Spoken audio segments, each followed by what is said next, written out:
أعوذ بالله من الشيطان الرجيم. بسم الله الرحمن الرحيم. الحمد لله رب العالمين. الرحمن الرحيم. مالك يوم الدين. إياك نعبد وإياك نستعين. اهدنا الصراط المستقيم. صراط الذين أنعمت عليهم غير المغضوب عليهم ولا الضالين.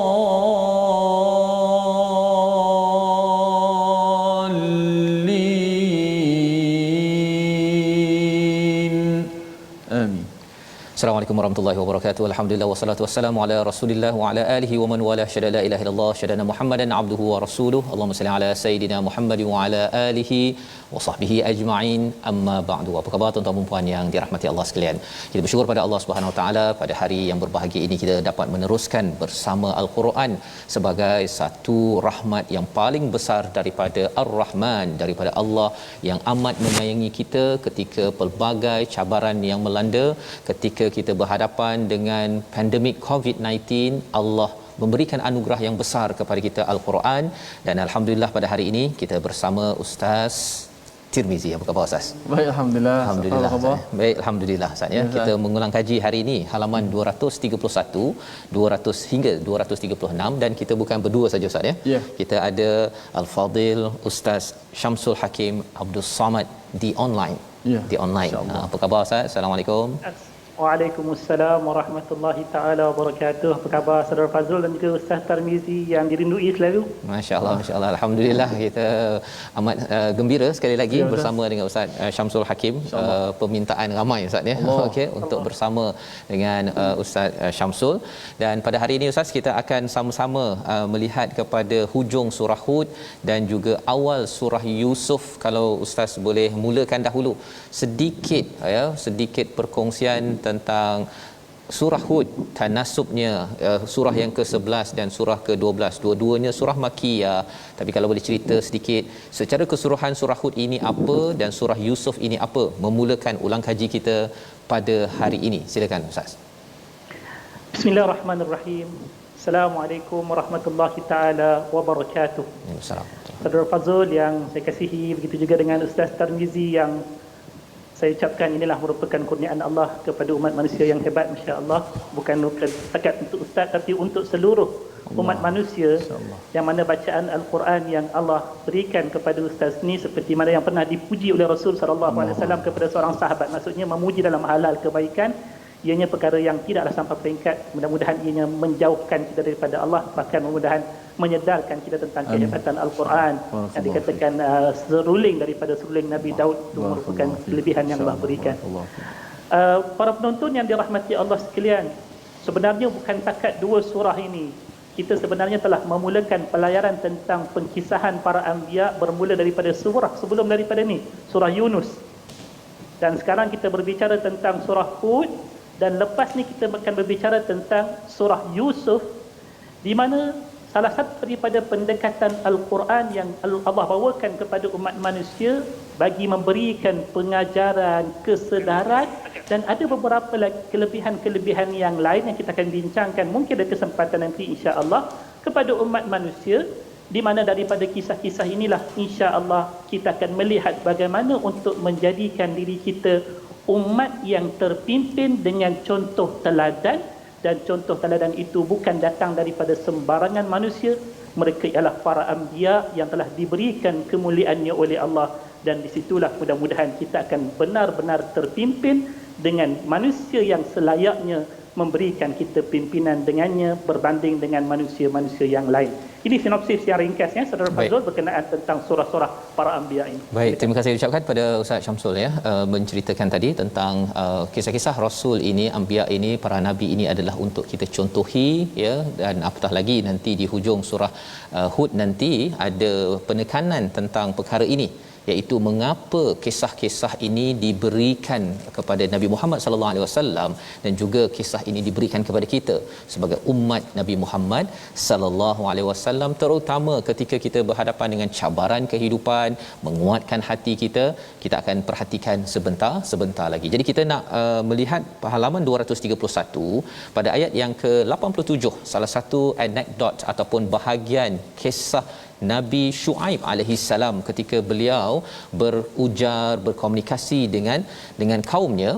Dan pada waktu ini antara seruan Nabi Shu'aib menyeru kepada mengibadahkan, mengabdikan diri pada Allah itu dikaitkan juga dengan aufu mikyal wal mizan bil qist, iaitu sempurnakan timbangan dan sukatan dengan adil, dan diberikan komentar oleh kaum-kaumnya pada ayat 87. Kita nak baca bersama kerana selepas ini kita nak melihat bersama dengan Al-Fadhil Ustaz Syamsul mengapa di hujung itu kaumnya ini menyatakan innaka la antal halimur rasyid. Kita baca ayat 87 bersama Ustaz Tirmizi. Baik, insya-Allah. A'udzubillahi minasyaitanir. Qalu ya Shu'aib as-salatuka ta'muruka an natruka ma ya'budu aba'una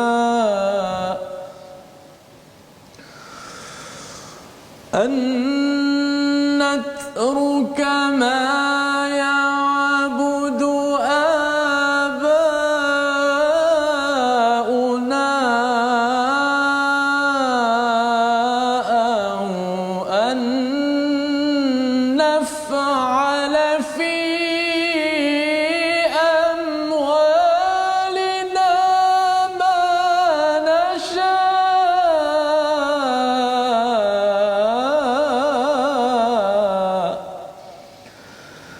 innaka la antal halimur rasyid.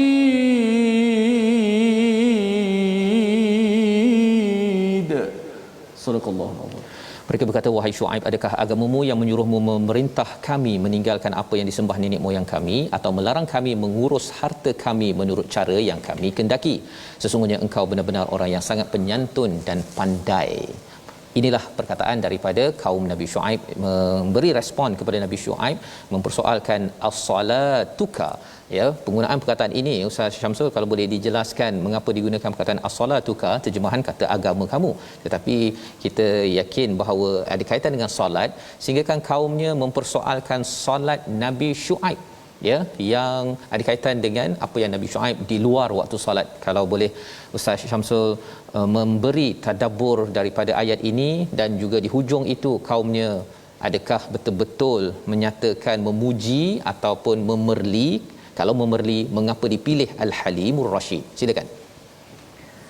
Saudara Fazrul dan juga Ustaz Tarmizi, kalau kita nak faham tentang ayat ni, kita kena faham konteks ayat ni. Adakah ianya ayat pujian ataupun ayat yang disebutkan sebagai ejekan ataupun sindiran, ya?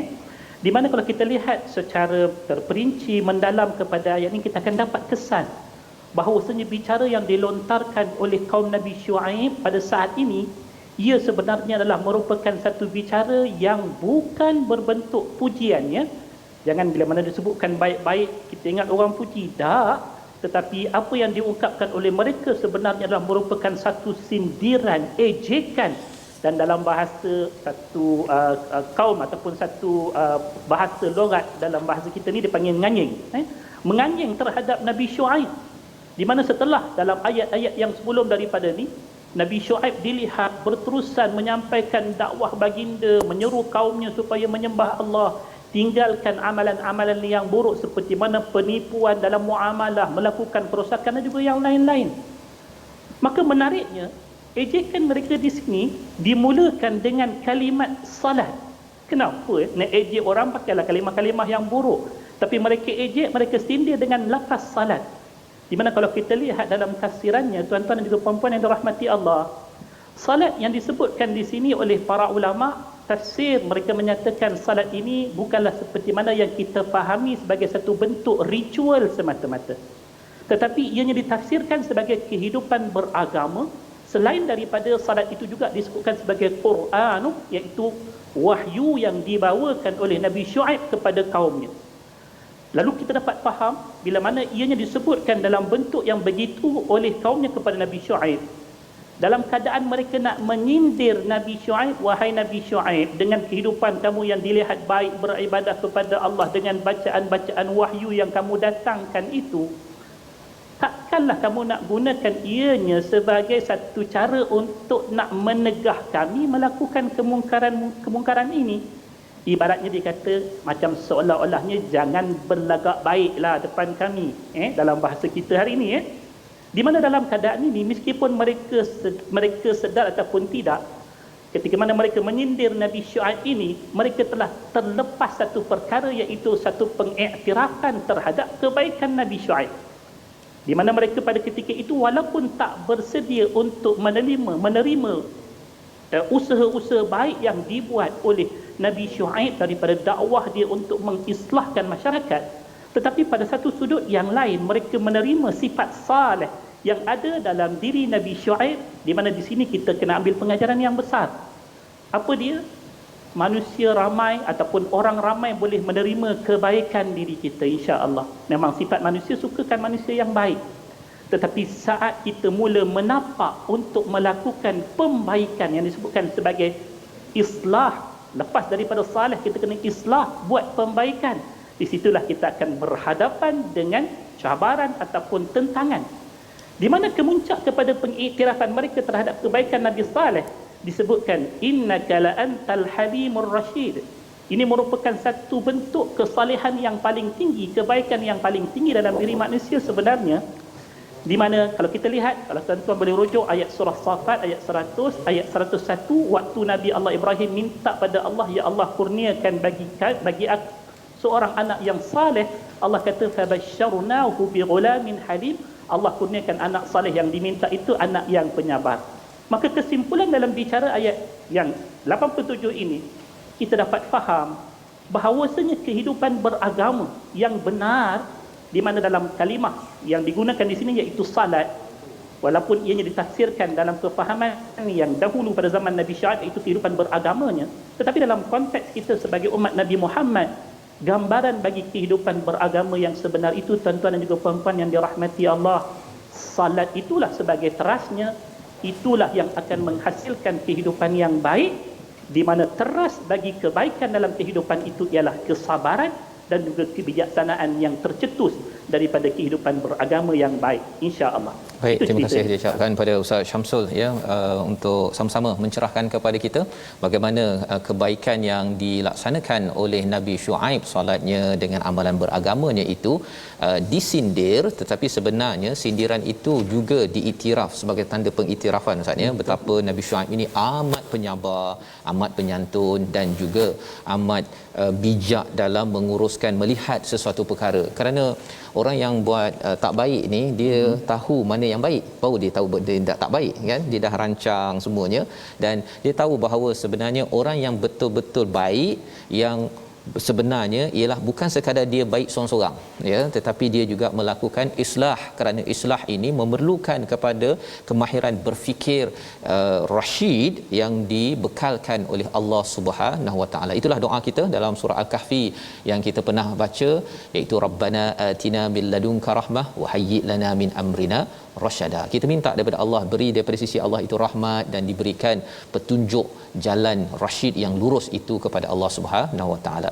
Jadi bila Nabi Syuaib ni saatnya dah bercakap dengan mereka nak membuat pembaikan, islah ni maksudnya bukan sekadar baik seorang-seorang, itu soleh, tetapi nak membaiki keadaan, terutama mereka yang suka menipu, suka buat kacau. Maka pada muka surat yang ke-232 mereka penduduk itu, kaum itu memerli mereka, mereka nak belasah ni, kan, nak belasah, tetapi mereka kata pasal ada istilahnya rahtuk, ya, pada ayat yang ke-91 dan ayat yang ke-92. Kita nak baca ayat 91, Ustaz, untuk sama-sama Ustaz Syamsul menjelaskan rahtuk itu apa maksudnya yang sebenarnya, yang boleh kita ambil pelajaran zaman sekarang ini. Silakan Ustaz. Baik, kita nak merasai balik ayat seterusnya, ayat 91, untuk lebih mendalam tadabbur kita. Selepas ini insya-Allah kita baca terlebih dahulu, moga-moga kita mendapat petunjuk insya-Allah. Auzubillahi minasyaitonirrajim. Qalu ya Syuaib ma nafqahu katsiran mimma taqulu wa inna lanaraka fina dhaifa ولولا رهطك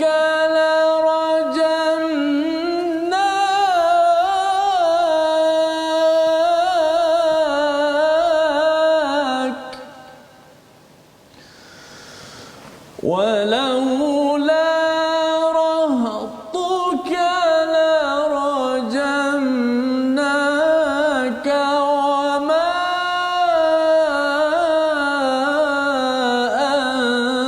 أنت علينا بعزيز.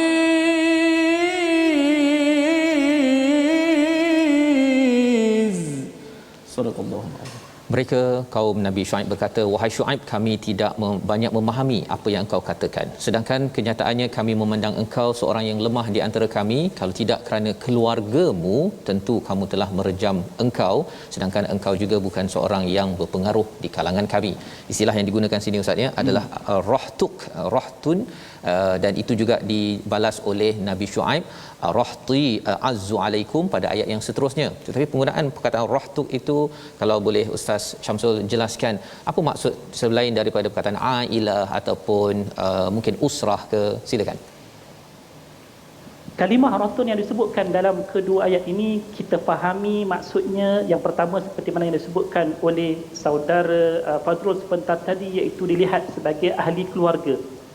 Dan kalau nak pergi lebih luas lagi, iaitu kaum yang hidup di persekitaran dia. Ini yang lebih luas konteksnya daripada sekadar ahli keluarga. Kaum Nabi Syuaib yang dia tinggal di dalamnya dilihat pada ketika itu oleh penentang-penentangnya sebagai orang-orang yang baik-baik juga. Maksudnya Nabi Syuaib pun hidup dalam satu komuniti yang baik. Disebabkan oleh kemuliaan yang dimiliki oleh Nabi Syuaib, keluarganya pun orang baik, masyarakatnya pun orang baik, maka itu dilihat oleh penentang-penentangnya pada masa itu untuk mereka jadikan sebagai alasan untuk tidak mengapa-apakan Nabi Syuaib. Waktu tu kalau ikut dia dah marah sangat dah sampai kepada kemuncak kemarahan mereka disebabkan oleh dakwah yang dibuat oleh Nabi Syuaib. Lalu pengajarannya dalam konteks zaman kita, apa kaitan dengan zaman sekarang? Ini saya kata ianya sangat besar, terutamanya dalam kehidupan para da'i, kehidupan para duat. Dalam kita nak berusaha melakukan islah, dakwah dan sebagainya, kita kena ingat adanya keperluan untuk kita berusaha membina keluarga, masyarakat yang terhampir dengan kita bagi tujuan nak menyokong usaha dakwah kita, dan ianya sangat-sangat penting. Di mana antara sebabnya yang pertama, saya boleh berikan sebabnya, ianya yang pertamanya nak mengurangkan impak yang kontra. Kalau kita buat dakwah, orang kata sebelum kau pergi dakwah kami, dakwah dulu ahli keluarga kau, dakwah dulu kepada masyarakat kau. Justru untuk nak kurangkan impak pihak yang bertentangan, kita kena buat dulu dakwah kepada keluarga kita, masyarakat kita, pastikan mereka itu baik sebelum kita pergi ke medan yang seterusnya, iaitu kepada masyarakat yang jauh daripada kita. Dan kita sebutkan ini kerana ada kaitan dengan kisah-kisah Nabi sebelum daripada ini yang pernah datang kepada kita sebelum bicara Nabi Syuaib. Kita lihatkan kisah Nabi Nuh yang berhadapan dengan fitnah ujian pada anaknya, Nabi Lut yang berhadapan dengan fitnah keluarga dalam dakwahnya iaitu isterinya. Maka dalam konteks surah ataupun dalam konteks cerita Nabi Syuaib ini, kita lihat alhamdulillah ada yang Allah kurniakan ujian pada keluarganya, dan ada yang Allah berikan kebaikan pada keluarga dan juga orang yang terhampir. Tetapi bagi kita kena usaha, kerana kita tahu dan yakin kesudahan kepada usaha tersebut tetap milik Allah yang akan berikan hidayah kepada sesiapa, macam cerita Nabi Nuh dan juga Nabi Lut. Tetapi usaha itulah insya-Allah mudah-mudahan akan memantapkan usaha dakwah kita pada masa depan, mengurangkan impak kontra dan juga fitnah terhadap diri kita seperti mana yang pernah berlaku kepada Nabi Nuh, Nabi Lut. Dan inilah antara panduan yang diberikan kepada Nabi sallallahu alaihi wasallam. Lihat Nabi bangunkan ahli keluarga baginda pada qiyamul lailnya, dan kemudian barulah Nabi sallallahu alaihi wasallam membangunkan masyarakat yang lain untuk sama-sama membangunkan qiyamul lailnya, masyarakatnya, akhlak dan sebagainya. Ini merupakan peringatan yang penting daripada kalimah rahtun dalam ayat yang ke-91 dan 92. Wallahu a'lam. Terima kasih diucapkan pada Ustaz Syamsul menjelaskan tentang rahtun itu Ustaz ya. Satu tentang keluarga dan orang sekitarnya, tapi apakah pelajarannya? Itu faktanya ya. Tapi kalau kita tanya apa pelajaran yang Allah nak sampaikan pada saya bila saya baca ayat 91, 92 ini diulang sampai 2 kali ya. Rahtuka yang dipersoalkan oleh kaum Nabi Syuaib, dan arahti apakah keluarga ataupun persekitaranku ini yang menyebabkan kamu rasa hormat, bukan hormat kepada Allah SWT, adalah untuk kita sama-sama berusaha membina orang terdekat kita. Orang dalam bahasa Inggeris Ustaz, circle of influence. Begitulah lebih kurangnya kan.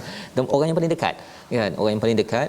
Dan ini penting walaupun sebenarnya hakikatnya milik Allah juga. Maksudnya seperti Nabi Nuh, Nabi Lut, apabila beliau cuba mengajak anaknya, mengajak isterinya, tapi ada juga anak degil ataupun isteri yang degil, pasangan yang degil, tetapi itu bukanlah milik kita, milik Allah yang menentukan. Yang pasti perlu diusahakan keluarga kita, kerana ia untuk yang dinyatakan Ustaz Syamsul tadi, untuk mengelakkan impak negatif ya. Maksudnya bila diajak kepada kebaikan, rupa-rupanya yang di rumah belum lagi, ataupun organisasi kita, alah kau punya syarikat lebih kurang je nak pergi ajak. Jadi perkara-perkara itu yang kita boleh belajar, terutama daripada kisah Nabi Syuaib ini sendiri.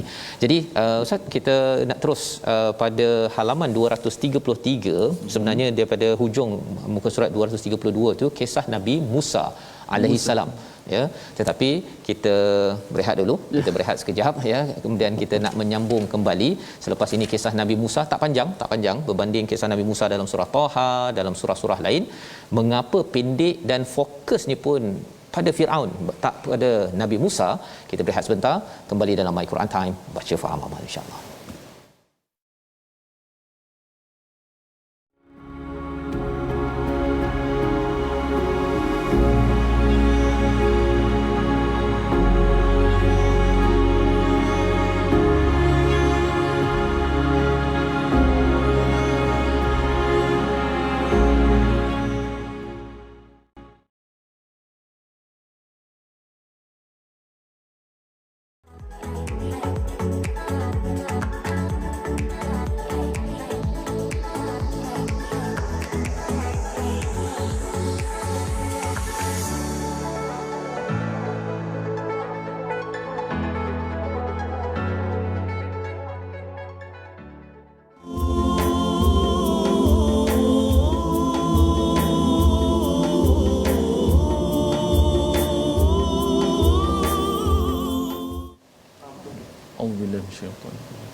يقدم قومه يوم القيامة فأوردهم النار وبئس الورد المورود.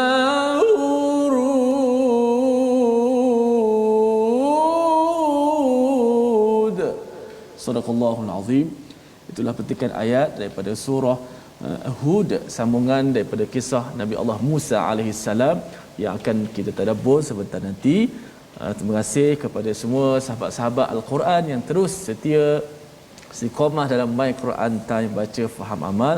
Ahlan wa sahlan kepada semua, teruskan share, kita war-warkan My Quran Time, moga-moga semua mendapat manfaat.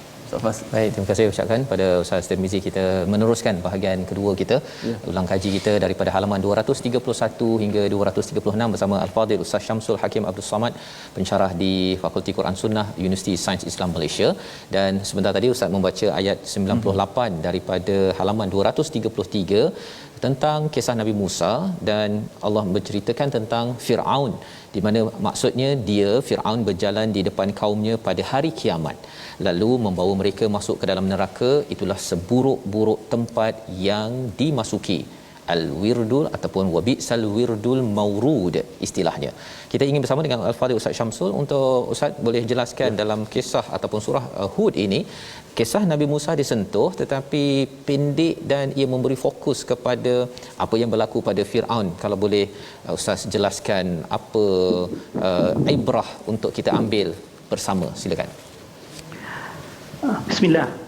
Surah Hud ni untuk pengetahuan semua penonton muslimin dan muslimat yang dirahmati Allah sekalian, selain daripada ianya berfungsi sebagai surah yang memberikan kegembiraan kepada Nabi sallallahu alaihi wasallam, antara pimpinan surah Hud kepada kita semua ialah Allah nak berikan keterangan dan juga bimbingan bagi Nabi sallallahu alaihi wasallam, begitu juga dengan kita dalam kita nak berhadapan dengan dunia dakwah yang sebenar. So kalau kita nak hadapi dunia dakwah yang mungkin kita belum sempat menjengahnya waktu ini, kita perlukan teladan, petunjuk, contoh yang terdahulu daripada kita. Maka dalam surah inilah Allah datangkan kisah para anbiya, dan setiap daripada kisah para anbiya ini kalau kita tadabbur, ini namanya tadabbur ya. Kalau kita baca terjemahan, kita baca tafsir, kita mungkin tahu cerita. Tapi kalau kita tadabbur, kita akan dapati sebenarnya pada setiap daripada kisah-kisah para anbiya ini ada tema-tema yang dibawakan sebagai pengajaran dan bimbingan untuk dakwah kita sebenarnya. Contoh, kalau kita lihat bagi kisah Nabi Nuh, apa tema yang dibawakan, iaitu perlunya ada usaha duniawi, bina kapal. Dan juga di situ juga akan dikhabarkan kepada kita bahawasanya penentangan itu bukan takat datang daripada orang jauh, tetapi orang dekat, ahli keluarga sendiri pun mungkin menentangnya. Kisah Nabi Hud diperpanjangkan pula kepada orang luar pula yang melakukan penentangan, kaum dia yang tentang dia. Nabi Saleh tentang bagaimana mukjizat ataupun kelebihan itu boleh digunakan dalam dakwahnya. Nabi Ibrahim, Nabi Lut, setiap daripada itu ada tema sebenarnya, dengan syarat kita tadabbur. Dan saya yakin apa yang telah dibawakan tadabburnya sebelum daripada ni, kita telah mengenal pasti tema-tema tersebut. Maka nak menjawab soalan itu tadi, sekarang kita tiba pada kisah Nabi Musa, dan kita lihat ayat-ayat yang berkaitan tentang kisah Nabi Musa ini. Bila mana kita melihat kepada penceritaan apa yang dihadapi oleh Nabi Musa dan juga Firaun, ianya diringkaskan ceritanya dalam 2 ayat sahaja.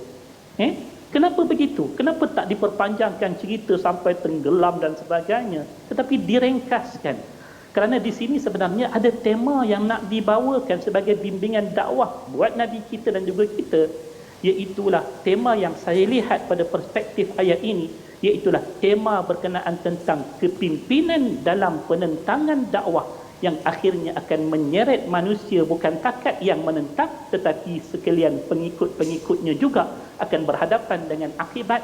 Kerana itulah fokus besar yang hendak ditunjukkan bagi cerita Nabi Musa ini bukan cerita tentang apa yang berlaku, sebab ianya telah diceritakan sekian banyak pada surah-surah yang lain. Seperti mana yang kita ketahui, kisah Nabi yang paling banyak diceritakan dalam Al-Quran ialah kisah Nabi Musa, memadai dengan kisah-kisah di tempat-tempat yang lain. Seawal kisah dalam surah Al-Baqarah pun sudah dimulakan kisahnya. Tetapi fokus besar yang hendak ditunjukkan daripada ayat 96 sampai 99 ini ialah akibat daripada kepimpinan yang buruk menentang kebenaran yang dibawakan oleh para nabi dan juga pengikut-pengikutnya ini akan menerima akibat yang bukan sahaja kemusnahan di dunia, seperti mana yang telah ditunjukkan dalam cerita Nabi-Nabi dulu kan. Macam cerita Nabi Nuh diceritakan tentang tenggelamnya, cerita Nabi Hud dimusnahkan oleh Allah, kaum Nabi Saleh dimusnahkan oleh Allah di dunia. Tetapi cerita Firaun ini ditambah ceritanya sampai kepada cerita akhirat, bermula daripada ayat yang dibacakan oleh Ustaz Tirmizi sebentar tadi, akan diseret Firaun dan juga pengikut-pengikutnya ke dalam neraka Allah Subhanahu wa taala, di mana inilah sebenarnya kemusnahan yang lebih besar daripada apa yang ditakuti daripada kemusnahan dunia. Kemusnahan dunia, kita mati, selesai cerita, kita berpindah ke alam yang satu lagi, alam akhirat yang sebenarnya lebih sukar, lebih payah. Maka di sinilah diberikan bimbingan kepada Nabi SAW, selain daripada menceritakan tentang cerita-cerita dakwah yang melibatkan kehidupan dunia daripada syariatnya, daripada peraturannya, hendaklah diberikan peringatan tentang akhirat. Dan itulah yang insya-Allah akan menjadi bimbingan untuk kita dan juga sekalian pendakwah yang lain, memasukkan dalam agenda dakwah kita mengingatkan manusia tentang akhirat. Kerana itulah kita lihat cerita dakwah Nabi Musa dengan Firaun ini hanya berlegar sekitar 2 ayat, ayat 96 97, tetapi ia tak terhenti pada situ sahaja. Diteruskan penceritaannya tentang akibat yang diterima oleh Firaun lepas daripada itu dan juga pengikutnya dalam ayat 98 99. Inilah kemuncak kehancuran bagi mereka yang menentang kebenaran yang dibawakan oleh para anbiya. Dan kita selaku orang yang bertanggungjawab, kalaulah kita merupakan orang yang bertanggungjawab terhadap dakwah, inilah yang perlu ada dalam jiwa kita. Kita perlu sampaikan dakwah pasal apa? Kita tak nak orang itu dihancurkan ataupun diri kita dihancurkan, semua kita dibinasakan, bukan takat di dunia tetapi ianya sampai di akhirat, di mana sebenarnya kalau dibacakan sedikit lagi ayat selepas daripada ni, inilah yang fokus disebutkan oleh Allah secara khusus. Cuba lihat ayat 103. Inilah kemuncaknya sebenarnya. Inna fi dzalika laayatan liman khafa adzabal akhirah. Semua cerita-cerita yang diceritakan sebelum daripada ini, termasuklah yang terakhir ini, kata Allah, sesungguhnya pada kejadian yang demikian adalah merupakan tanda yang mendatangkan iktibar bagi orang yang takut kepada azab akhirat. Ini sebenarnya ceritanya. Silakan Saudara Fazrul. Baik, terima kasih ucapkan pada Ustaz Syamsul ya, menjelaskan tentang apakah cita rasa dalam surah Hud ya, bila kisah-kisah ini dibawakan dalam surah Hud, berbeza pula dalam surah Nuh ataupun surah Yunus Ustaz ya, iaitu berkaitan dengan apakah ending ya, kesan daripada dakwah itu. Kalau Nabi Nuh kaumnya itu akhirnya diazab, kalau tidak, kalau degil, kalau katakan kaum Saleh Samud itu degil, kena denda ataupun diazab, maka bagi kaum yang diseru ataupun orang yang diseru oleh Nabi Musa, dijelaskan dalam 2-3 ayat tadi endingnya, penghujungnya bagaimana. Kerana yang penting kita buat baik ini Ustaz ya, harapnya adalah istiqamah ya. Dan bercakap tentang istiqamah ini berada pada halaman 234. Kita nak baca daripada ayat yang ke 114 ya, dan juga 115, 2 ayat. Ayat 114 berkaitan dengan solat, ayat 115 berkaitan dengan sabar. Silakan Ustaz. Baik. Ayat 114 115 insya-Allah. Auzubillahi minasyaitonir rajim.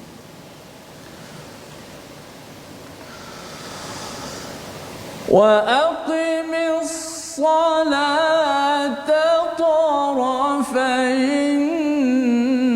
النهار وزلفا من الليل إن الحسنات يذهبن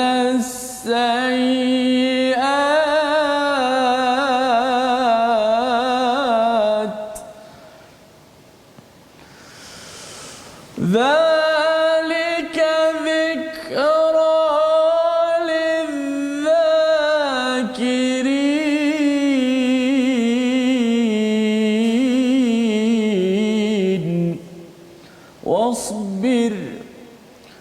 واصبر فإن الله لا يضيع أجر المحسنين.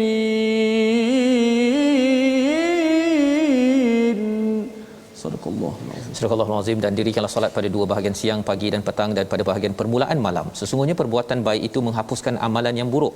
Itulah peringatan bagi orang yang selalu mengingati Allah Subhanahu Wa Taala. Dan bersabarlah kerana sesungguhnya Allah tidak mensia-siakan pahala orang yang berbuat kebaikan. Banyak di dalam Al-Quran bila bercakap tentang sabar diikuti dengan solat. Wasta'inu bis-sabri was-salah. Solat dan juga sabar, dan kemudian didatangkan solat. Tetapi dalam ayat ini didatangkan solat dahulu pada ayat 114, kemudian baru bersabar. Ustaz Syamsul, boleh dicerahkan? Masya-Allah, subhanallahil azim. Inilah keindahan bahasa Al-Quran yang mana siapa-siapa yang menekuninya dia akan melihat bahawasanya ini bukan bicara manusia, ini bicara pencipta bagi manusia dan seluruh alam ni yang Maha mengetahui keperluan-keperluan manusia. Di mana dalam dua ayat yang kita bacakan tadi ianya mengandungi dua perintah. Satu perintah salat, kemudian perintah sabar, dan seperti mana yang telah disebutkan oleh saudara Fazrul sebentar tadi, kita dapat lihat dalam ayat-ayat yang lain. Contohnya dalam suratul Baqarah ayat 45, dalam ayat suratul Baqarah ayat 153 didahulukan perintah sabar daripada perintah salat. Sedangkan dalam ayat ini didahulukan perintah salat berbanding dengan perintah sabar. Kalau kita melihat secara umum, kita kata kenapa dibezakan sampai begitu? Maka kita kena lihat bahawasanya konteks ayat itulah yang menentukan mana yang dahulu, mana yang kemudian. Allah yang Maha mengetahui. Didahulukan dengan perintah salat dalam ayat ini kerana ianya merupakan satu perkara yang bersangkutan dengan perintah yang datang sebelum daripada bicara ayat ini. Apa bicara ayat sebelum daripada bicara ayat ini? Iaitu ayat 112 dan ayat 113. Fastaqim kama umir, dan juga wala tarkanu ilal ladina zalamu, iaitu perintah untuk istiqamah dan larangan untuk kita cenderung kepada pihak yang melakukan kezaliman. Maka sesuai dengan perintah untuk istiqamah dalam hidup kita yang mesti kita capai, ianya mestilah kita capai dalam keadaan kita senang ataupun susah. Tak kiralah sama ada senang ataupun susah, kita mesti beristiqamah. Lalu dalam nak mencapai istiqamah inilah Allah menunjukkan jalannya ialah lakukanlah salat itu terlebih dahulu, kemudian kita kena bersabar dengannya. Nak istiqamah dalam satu-satu perkara kena buat dulu baru bicara tentang sabar. Jangan awal-awal kita kata tak buat lagi, aku tak boleh sabar dah rasanya, aku tak boleh puasa Isnin Khamis. Itu bukan isu sabar dulu, isunya dah cuba buat belum. Dalam ayat ni Allah suruh kita kalau nak istiqamah buat dulu, kemudian dah buat kena sabar dengan apa yang kita buat baru dapat istiqamah. Berbanding dengan cerita pada tempat yang lain yang didahulukan sabar daripada salat, di mana keadaan yang sesuai dengan perintah tersebut iaitu kerana keadaan kesukaran yang menimpa, pastinya menuntut seseorang itu terlebih dahulu bersabar, kemudian dia meneguhkan kesabaran yang telah pun diperolehi pada masa tersebut dengan salat yang pastinya menghasilkan kekuatan jiwa bagi dia menempuh kesukaran-kesukaran saat dia memohon sesuatu daripada Allah Subhanahu wa taala. Inilah keindahan ayat-ayat Al-Quran, susunan daripada Allah yang Maha mengetahui tentang makhluk-makhluknya, iaitu kita ini. Silakan Saudara Fadrul. Baik, terima kasih ucapkan pada Ustaz Samsul Ustaz, ya. Itu dia punya dia punya antara rahsianya, ya. Maksudnya wa aqimus solah itu perbuatan, ya, perbuatan. Jadi sila buat dahulu, ya. Pasal ada orang bila dia kata tak boleh sabar dah ni, kan, tapi tak gerak lagi pun. Kan, dia tak bergerak lagi, padahal sebenarnya bila dia bergerak sahaja, ya, dia kalau orang cakap motivation Ustaz, kan. Dia ada orang kata motif campur action. Kadang-kadang dia motif tak berapa clear, ambil action dulu, nanti dia punya motif ataupun tujuan dalam hidup ni makin lagi kuat dan makin lagi boleh bersabar. Dan inilah yang dikongsikan Ustaz Samsul sebentar tadi. Kita berada pada penghujung pada muka surat 235. Banyak kisah-kisah yang dibawakan dalam Al-Quran ini, dan pastinya dalam surah Hud ada peranan yang tersendiri, istilahnya nuthabbitu bihi fuadak, ya. Yang ini yang perlukan pencerahan daripada Ustaz Syamsul. Kita baca dahulu ayat 120, kesimpulan akhir daripada surah Hud, surah yang ke-11. Silakan Ustaz. Baik. Auzubillahi minasyaitonir rajim. Wa kullan naqussu 'alaika min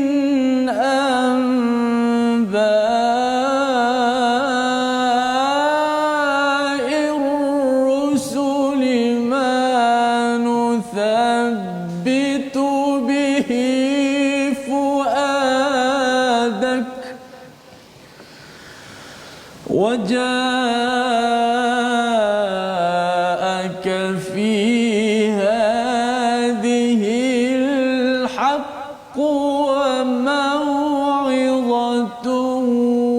وذكرى للمؤمنين.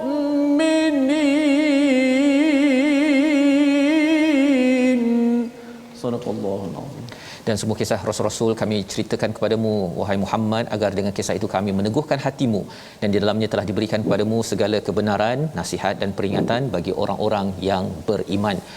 Dalam keadaan pandemik yang berlaku, dalam keadaan kita baru sahaja hari ini bermula Ustaz ya, PKPD di Selangor, di Kuala Lumpur, maksudnya makin lagi bersambung ya cabarannya. Bagaimana ia kisah-kisah rasul ini Ustaz, kalau dikatakan di sini meneguhkan kepada hatimu, bagaimana ia berlaku? Silakan. Bismillahirrahmanirrahim. Ayat ni adalah ayat yang seolah-olah merupakan konklusi bagi keseluruhan cerita surah ini ataupun keseluruhan kisah-kisah yang terdapat dalam surah Hud, dan ia juga penjelasan umum bagi kisah-kisah yang berada dalam surah-surah yang lain.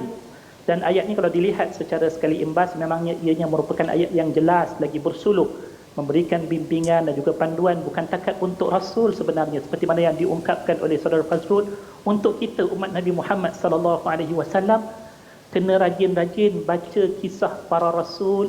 Kenapa?